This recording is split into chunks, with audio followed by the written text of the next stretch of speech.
Hey, well, it's going to be part two. I'm going to have a little closer look. There's going to be a three-part video on this SEC1212. as the first video I said dust bunnies. And I had another closer look at the board. And we also have contaminants on the board that may have also attributed to the flashover on to the chassis. Because I don't know how well it shows up on the board, but you know the main board's shiny, you know. But I don't know if you can see it, kind of dull. It's like bright down here, and then closer to the capacitor, it's dull. See that? And it's the dullness is pretty much all around this vicinity. And I also noticed when I took the cover off the power supply that the capacitor right here got a little dent in it.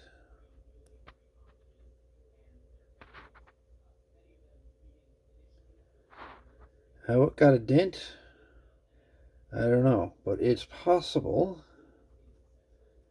that the capacitor may have been shorted out due to that, and maybe it was leaking electrolyte onto the board, which gives it that kind of like discoloration there. So between the dust and that, it's a possibility that it caused some kind of a flashover onto the chassis of the power supply. Like I say, the weird thing about it, the power supply is grounded through this, so how the person managed to get an electrical shock off of this, even though it's grounded, I suppose anything's possible under the right conditions. But in any event, it did happen. How? Well,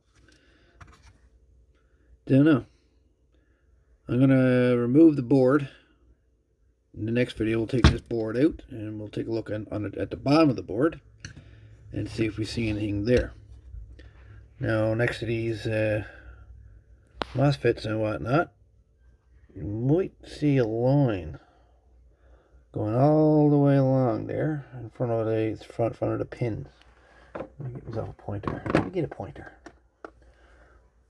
You may see like a line built up.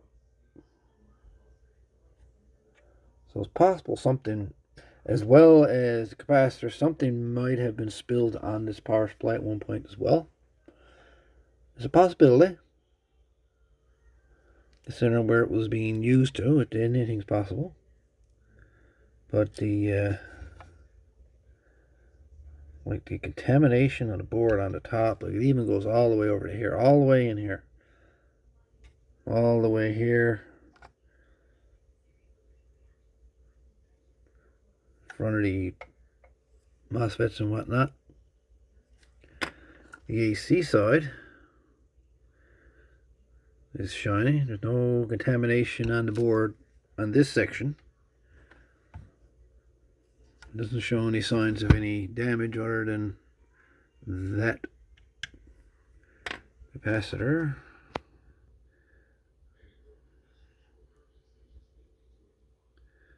It looks like a burn mark to me. It's hard to say what that is. But yeah. So in the next video, we'll take the board out here and we'll take a look underneath and see what we can see underneath. Anyway, again, tell me what do you think?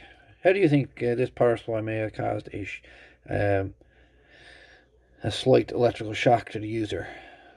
You tell me in comments below. What do you think? What do you think caused it? How did it act? How could it have happened? Let's hear your comments below. Sounds right.